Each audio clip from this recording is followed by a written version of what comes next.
Hello students, welcome in the history class of 6th standard. Today we are going to continue with the lesson number 6, the Vedic civilization. Till now we had discussed the political organization and social organization of the later Vedic age. So before we proceed further, I would like to take feedback of previous topic through some questions. The first question is, which sources give us valuable information about the later Vedic age? Second, which titles were adopted by the kings in the later Vedic age? Third, name the four ashrams of an individual's life. Students, I hope you are able to answer all these questions. Students, in today's class, we are going to continue the remaining features of the social organization of the later Vedic age, which are education in Gurukuls, family, women. And we will also discuss the religious life and economic life of the later Vedic Aryans. The important term related to today's video is Gurukul, home of the teacher where the children of upper three Varn went to study. Let's start reading of the lesson. Education in Gurukuls. A lot of attention was paid to education in the late Vedic age. The Aryans sent their sons to the house of the teacher, which was generally situated outside the village. It was called the Gurukul. Here the students lived as a part of the Guru's family and regarded their teacher as the spirited father. So students, the later Vedic Aryans sent their children to the house of the teacher that was known as Gurukul. Students lived in the Gurukul as the family members of the Guru.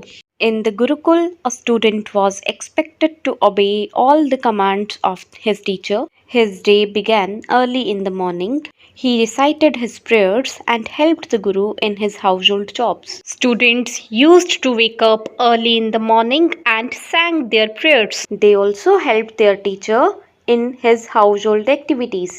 Education was imparted orally. The Vedas, logic, mathematics, grammar, and medicine were the main subjects of study. The princes and sons of chiefs were also trained in the use of arms.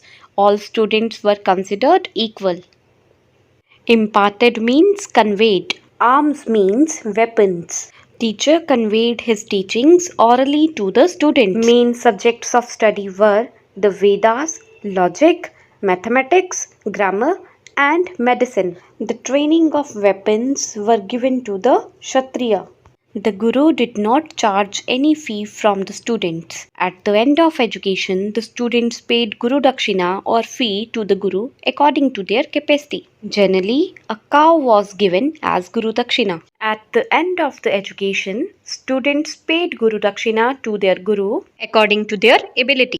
Most commonly, a cow was given as Guru Dakshina. The Gurukul system of education was confined only to the upper three classes of society. The Shudra were not permitted to study. Students confined means limited. Permitted means allowed. So students, which were the upper three classes? The Brahmins, Kshatriya, Vaishya. So the education was limited to the upper three classes. Shudra were not allowed to study. Next feature is family. The senior most male member or father continued to be the head of the family. The male members became more dominant while the position of women deteriorated. The birth of a son was welcomed by all. The joint system of family continued.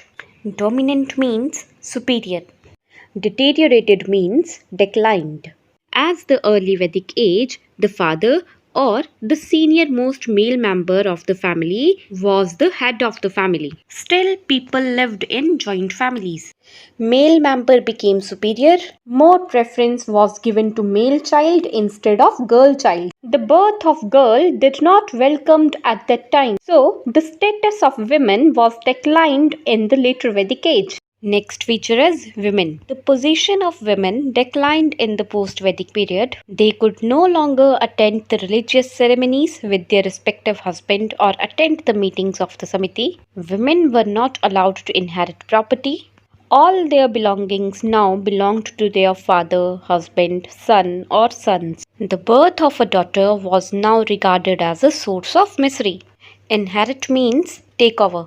In the later Vedic age, the status of women was declined. The birth of girl was not welcomed by the people of later Vedic age. They were not allowed to attend the religious ceremonies and the meetings of the Samiti. Women were also not allowed to take over the property.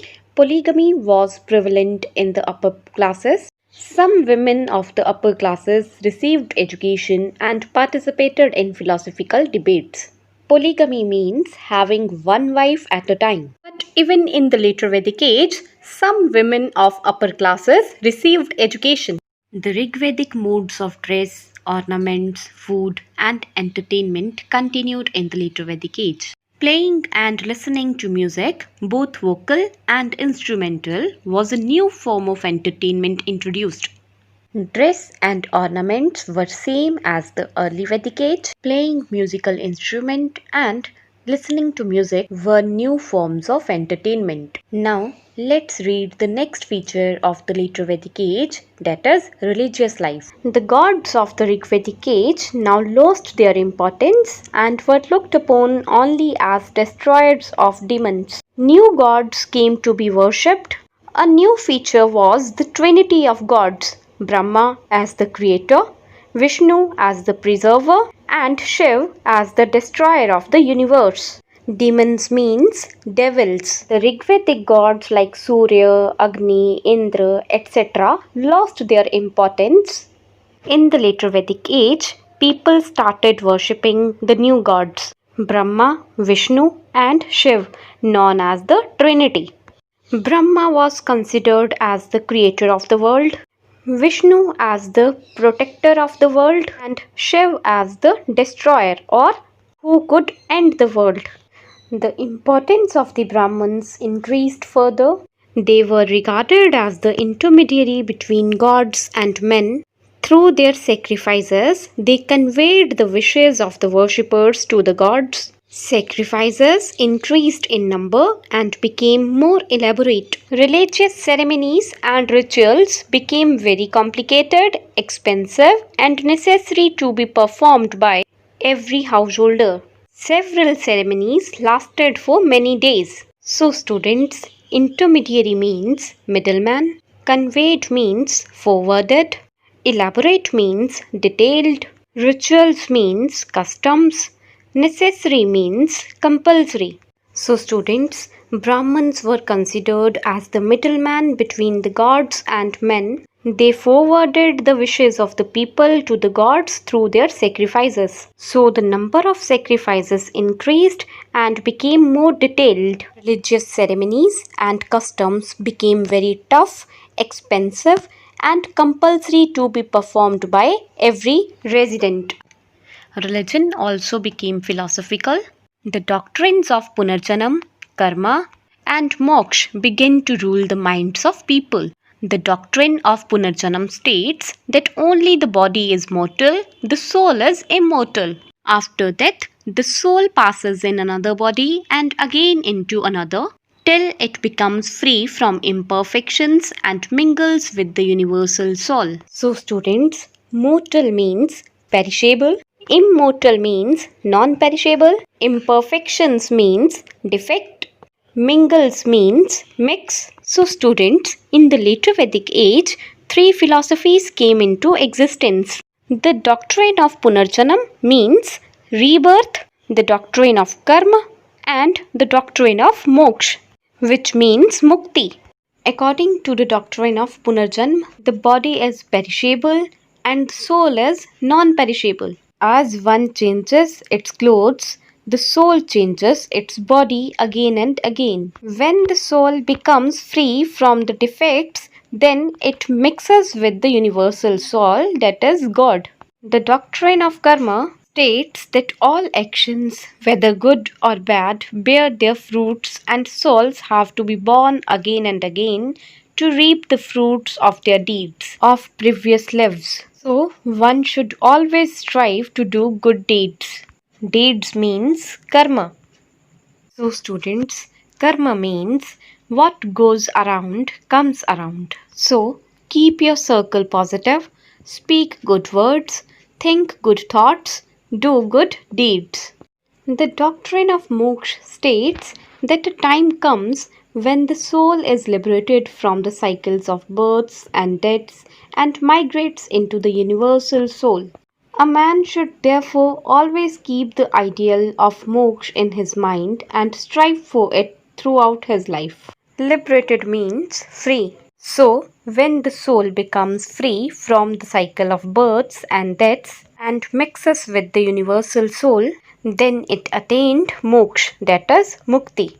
Now, let's start reading the economic life of the later Vedic Aryans. Agriculture was still the main occupation of the people. New agricultural implements, especially those of iron, were used to increase the produce. More land was brought under cultivation, which made it possible to yield 2 crops in a year.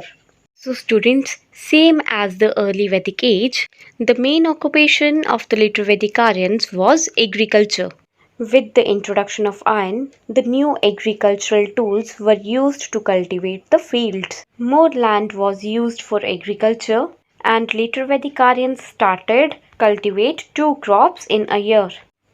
Along with weaving, pottery, and tanning, there are references to several new professions in the later Vedic age, like those of basket makers, rope makers, fire rangers, chariot makers, bow makers, washermen, cooks, dyers, barbers, musicians, merchants, and moneylenders. So, students, basket makers, rope makers, fire rangers means the person who works at fire department, chariot makers, etc. the new professions introduced in the later Vedic age. Women engaged mainly in agriculture, dyeing, basket making and embroidery. So students, women were also busy in these professions. Next point is trade. Merchants and traders were now organized into guilds. Inland trade was carried on with the Kirats who resided in the mountains. The Aryans exchanged their goods with the Kirats for the herbs of the mountains. Merchants means a person who supplies goods.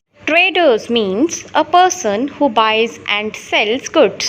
Group of merchants and traders were known as guilds. A person who carried on the internal trade was known as Kirat, who resided in the mountains. Students, herbs means jadi butiyan.